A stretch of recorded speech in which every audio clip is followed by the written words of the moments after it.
when that show is over, when The Simpsons is done, I will be in a fetal position on my bathroom floor, like, I know. it will be like, one of my very best friends has moved away and is never coming back. Yeah. It's going to kill me. What's up, everyone? Tania here with PopCulture.com, and I'm so excited to welcome one of the most iconic voices in pop culture history. You know her as Lisa Simpson, but you can also hear her on the true crime podcast Small Town Dicks and watch her cook up the best recipes on her web series Oil and Water. Yeardley Smith is here with us. Yeardley, thank you so much for joining us. Thank you so much for having me, Tania. What a pleasure. Yeah, and I'm so excited. So let's talk about your podcast. It does return April 1st, and it's such a fascinating part of an ever-expanding genre. So what made you interested in taking on, true crime and diving into these stories? Well, I'm actually going to marry Detective Dan. So I co-host this podcast with detectives, identical twin detectives, Dan and Dave, and I'm going to marry Dan. Right. So we've been together since 2014, and we launched the podcast in 2017. And I remember when we didn't live in the same city or even the same state when we first started dating. So when I would go up to visit Dan, Dave would come over, who lived a block away, and they would just download their every Wednesday or whatever. And I was like, your jaw to the ground. And so when the idea of a podcast came up, it was clear that those stories needed to be told from the source. So all of the cases on our podcast are told by the detectives who investigated them. And I am you. So if you had the privilege of sitting at that table and weren't afraid to ask any question, that's really my job on the podcast. Yeah. And, the genre has exploded so, big, so fast in the last couple of years. And so I'm wondering, what do you think it is about true crime that's piqued everyone's curiosity? I don't think it's new, actually. I think, all of our even fables and the old Greek myths and everything, people want the good guys to win. And I think even as we're having a really introspective moment with law enforcement, which I think is so valid and necessary, I still think that people want the good guys to win, and we want the law enforcement to be the good guys. I mean, honestly, no matter what you think about your local police department, if you're in trouble, I guarantee you're calling 911. So you want to know that if people in society are going to take the train off the tracks, that there's another whole group of people in society who are willing to put that train back on the track. Yeah. So I don't think it's new. Mm-hmm. And, I feel like, though, you mentioned it being introspective, and it is a very introspective time for us.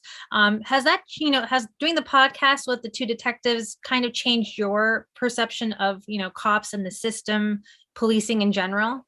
Yes, I've learned so much. I've learned about the really strict parameters that law enforcement has to operate between in order to do the job correctly. Obviously, there are bad actors in every profession, and particularly in law enforcement, where they're really held to a higher standard because they must be. When you have people who smear the profession, it's deeply painful to the detectives who are really trying to do it the right way. But we've actually had conversations on Small Town Dicks about the George Floyd murder, about what it means to defund the police, about how you find middle ground and do some real reform without throwing the baby out with the bathwater. And, the show is one of the more well-researched podcasts out there. I love that it's detective driven. So how do you break down the information to make it a digestible podcast? Because I can't imagine with the content subject matter that the two are covering, it gets much darker. It's quite a reverent podcast towards the victims. The title of the podcast is sort of funny, Small Town Dicks, but it belies a real reverence for the gravity of the situations that we're discussing. And it's just fascinating to see how all of the dominoes need to line up quite perfectly in order for justice to be served. And you can also be the detective who's gathered all of this evidence, brought it to the DA, and the DA still doesn't file. And so I think it's a real, it's a very granular window into the world of how complicated this job is, and really also how narrow. Like, the police aren't there to judge the suspect. They're there to gather the evidence, and then they pass it off to the next department, which is the justice system. And so it's been such an education for me. And I always admired law enforcement anyway, so it wasn't a huge shift, but I really have loved the inside baseball sort of view of it. Yeah. And, with respect to detectives, Dan and Dave's privacy, I know they have such heavy, important jobs that they are surrounded by violence and trauma in a lot of their cases. Was there something about, their jobs during these accounts that shocked you to learn that you never knew about? I think one of them, Dan and Dave, have both said, which really sort of locked it into perspective for me, which was basically their job is to encounter people on their worst day. And when you frame it like that, I think it gives you some notion anyway as to the amount of stress and the amount of sort of de-escalation, constant de-escalation that the job requires. But all of it shocks me. I couldn't do that. I've never been in a physical fight with somebody. The fact that that's just part of your day, that it might be part of your day if this suspect runs from you and they're resisting arrest and they don't want to go into handcuffs and you're going to have to punch them just to get them to get into handcuffs. But then the fight's over, right? Yeah. Then no hard feelings, literally, like, dude, you're all right. Right. But listen, you're not allowed to run from the police. So especially if you have a warrant. Yeah, exactly. You think a lot of people would get that. They don't. Think. I mean, it seems fairly basic, but to each their own, I guess. Yeah. And there are so many diverse episodes. You guys have been doing this since 2017, and they shine a light on so many cases that we've never heard of. They don't even get national attention. So how do you think a podcast like this, which is so uniquely detective driven, enlightens, listeners about the genre and policing in general? I think it's always really valuable to hear the account of something from the source rather than detectives Dan and Dave tell me about the case and then I would relate it to the audience. It would be an entirely different experience. I think not nearly as, obviously not as authentic, not nearly as valid in many ways. Yeah. Because I couldn't speak to any of the nuances because I haven't had the experiences. So I do think that if you like true crime, especially in the podcast space, it's much rarer to have those stories told by the detectives. You have more of that in the television space, but we're sort of unique in the podcast space. And then I think, a lot of true crime podcasts are opinion. And so it's nice to perhaps hear it from somebody who was actually there. It's just a different perspective, which I think is really valuable and necessary, particularly when in the news and on TV, you get maybe 3% of the actual story, right? Yeah. Because somebody else, again, is relating it to something, to a broader picture. Mm-hmm. And I like that you guys actually integrate interviews, and you also integrate audio that we get to hear firsthand accounts from these suspects. And so I think that makes it so unique. And was that hard to obtain, or is it something that they have to go through, detectives Dan and Dave, through a lot of paperwork? Is that a lot? It is a lot. I mean, we have to file FOIAs, even if you're, obviously it's your police department and they're like, yeah, sure. We always file a FOIA. Mm-hmm. Dan files the FOIAs actually, to do it the right way, to make sure that everything's above board. But it's fascinating to hear. There's one interview I'll never forget is Dave sitting down with a suspect who was a sex offender, and they're eating lunch together on this audio. And it's not uncommon, but of course you have to gain that person's trust, right? Mm-hmm. So, and they always ask them, do you need anything, thirsty, hungry? It's always McDonald's. It's very funny. Mm-hmm. And, but how else to sort of make somebody tell you some of their deepest, darkest secrets than to sit down and go, listen, I'm not here to judge you. I just need to know what the facts are. What's the story? Yeah. It's incredible. It's a great podcast. And, from there, I want to shift gears a little and talk about Oil and Water, which I love so much because I love cooking shows. I think they're so fun. And yours is so uniquely, because it's so unique because you take basically ingredients that are not friends and then you have them get acquainted. So, I mean, that is such an original concept. What made you want to come up with a cooking show in general? Well, I like to cook as well. I'm a really good cook. And Oil and Water was born out of, I decided I would make a recipe from The Simpsons where Homer made Bart dinner, where he smashed together ground pork and ground fish and made these porkified fish nuggets. Mm-hmm. And I thought, wouldn't it be funny to do a cooking show where you combine ingredients that don't ordinarily go together? Yeah. So I created this game where I would draw a random sweet ingredient, a random savory ingredient, and then a random thing, like it's a pie, it's an ice cream, it's a soup, it's a pandowdy. And that was the game. And then recently I was like, I'm a little tired of putting sardines in my ice cream. So I've morphed it into something I call stupid good, Mm-hmm. where now I'm cooking recipes I've never made before from internet chefs, cookbook chefs, things that look so good to me. And I want to make them and see if there's like stupid good, which is sort of good on top of good on top of good. Right. So is making the tastier recipes more fun than the things that aren't, like, candy apples with caviar and Skittles? Yeah. 100%. 100%. Okay. There were a couple of surprises in the original incarnation of Oil and Water where you're like, God, wow, that's not terrible. Like I did a cherry tomato. It was basically like a trifle. So it was like a cherry tomato with sponge cake and a lemon cream, and I put basil in it. And the tomatoes really offset the sweetness of the lemon cream. Wow. And that was a lovely surprise. A couple of them we had to set on fire, like the candy apple with Skittles and caviar. Maybe the most disgusting thing I've ever had in my life. Yeah. I mean, Tania, I'm telling you. Yeah, it's really not fun to look at and brutal. Yeah, it was brutal. So brutal. You say that's one of the worst. Was there one of the nastier recipes that was still not so bad that if you had to eat it, you only had those ingredients left? Yes.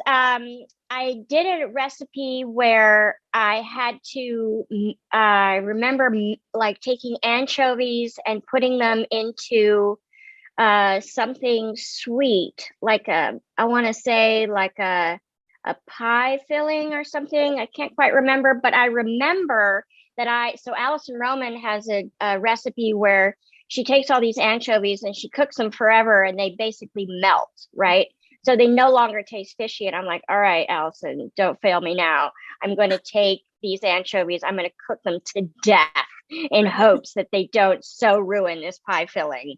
And it didn't. Like, it was not terrible, which on Oil and Water was high praise. Yeah. Not terrible. It was like, okay, that's a winner.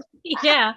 So that one gets the award. So is there a recipe that because you say you love cooking, so is there a recipe that you're excited to try that you haven't done as yet, or one that is just your Mount Everest in terms of perfection? Oh, well, I did actually an episode that hasn't aired yet that we shot last week where I make biscuits. So Marty Duncan is a wonderful food blogger, and she has a family biscuit recipe that she shared with me. And I'm not kidding you. I followed those directions to the letter. It was a disaster. Oh, no. Now, meanwhile, so they didn't rise. They were not biscuity, but they were actually delicious. I had ended up making these basically little sort of biscuity crackers. Yeah. They were not biscuity. They're called Biscuit Boss biscuits because they were named for her dad. And oh my God, what a nightmare. So that's sort of become an Everest for me. But there's so much good food on the internet. Oh my God. There really is. I love to bake, and I have a huge sweet tooth. So pretty much every day I'm like, there's so much. Yeah. I feel like cooking is so, like, cooking and baking in general, it's so calming. It's like one of the most, I think that's why we all did it last, like for the pandemic, during the pandemic last year ago. My God, it's been 2 years. I just completely forgot, but that so much time has passed, but I love talking to you. I'm having so much fun. But before I do let you go, I have to talk to you about that beautiful girl behind you, Lisa Simpson. She is, everyone's favorite. We are in now, Women's History Month, and Lisa Simpson is an absolute icon. So I'm wondering, what do you think makes her such an enduring staple of feminism and strength and bravery and all that? It's such a good question. I think that Lisa's her humility, but also her ability to kind of to learn from her mistakes is really uncanny. Like, it's super uncanny for an 8-year-old. It would be uncanny for a grown-up. And I feel like she has a resilience that I certainly aspire to. The joke on The Simpsons is everything they give to Lisa Simpson at the beginning of the show, 22 minutes later, they've taken it away. It's true. So the fact that she survives all that sort of, here you go, oh, I'm taking it back kind of those stories that the writers write for her is extraordinary. But she's just she has a wonderful sense of humor, a genuine, really authentic sense of justice.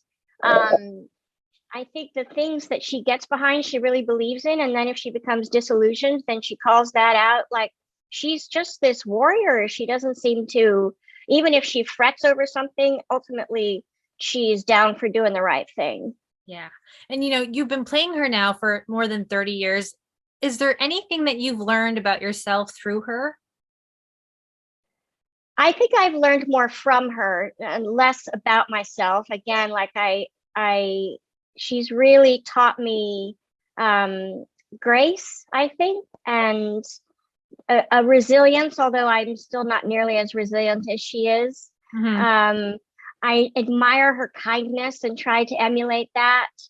I'm just so honored, honestly, every day to be 33 1/3% of the creation of this extraordinary little character. I really have always felt that no matter what the medium, film, television, stage, Lisa Simpson is one of the best, fully formed, most multifaceted characters ever created for an actress. And the fact that I get to actually voice her is one of the greatest gifts of my life. She is, when that show is over, when The Simpsons is done, I will be in a fetal position on my bathroom floor, like, I know. It will be like, one of my very best friends has moved away and is never coming back.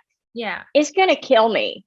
It's going to kill me. I know it'll kill audiences. Like, I have grown up with the show. One of my best friends, Catherine, she's like the Carl to my Lenny. Like, that's how we kind of are every day.